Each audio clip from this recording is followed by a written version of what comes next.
और चलिए खबरों की शुरुआत करते हैं बड़ी खबर के साथ। इंदौर से बड़ी खबर, राजा के घर पहुंचा सोनम का भाई।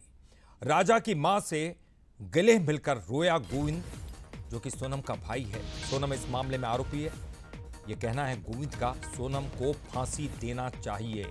तो सोनम के परिवार वाले अब सोनम के साथ नहीं है।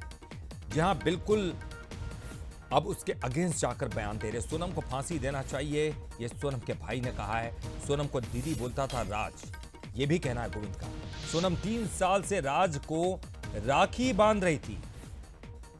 साथ ही सोनम के भाई ने कहा है कि आरोपियों को सजा दिलाने के लिए मेघालय जाऊंगा। सोनम के खिलाफ राजा के परिवार का साथ दूंगा। राजा के दोस्त का बंसल न्यूज पर दावा भी सामने आया है। क्राइम पेट्रोल देखकर रची गई हत्या की साजिश। राजा को करीब नहीं आने देती थी सोनम। तो तमाम अलग अलग खुलासे अब धीरे धीरे करके हो रहे हैं, एक के बाद एक खुलासे। लेकिन क्या बीत रही होगी राजा की मां पर, क्या बीत रही होगी उनके परिवार पर, यह समझा जा सकता है।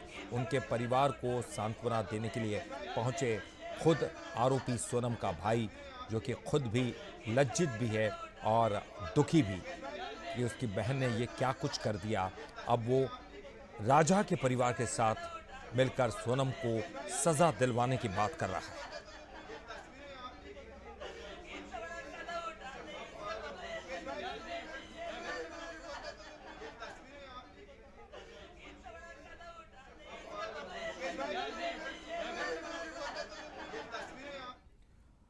तो सोनम के भाई यानी कि गोविंद ने क्या कुछ कहा है, चलिए वो भी सुनते हैं।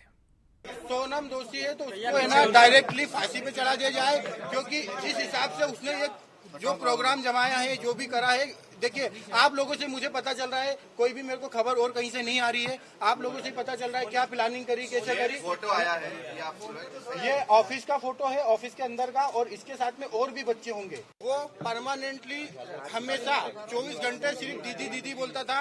ये कि उसके राज के जो घर वाले हैं, उसकी बहन माँ वगैरह, वो भी यही बयान दे रहे हैं, शायद मैंने जो मीडिया में सुना है। तो दीदी ही बोलता था, और दूसरा राखी बांधते थे ये 3 साल से, और मेरे खुद घर में हम दोनों साथ में बैठ के राखी बंधवाई है। तो क्यों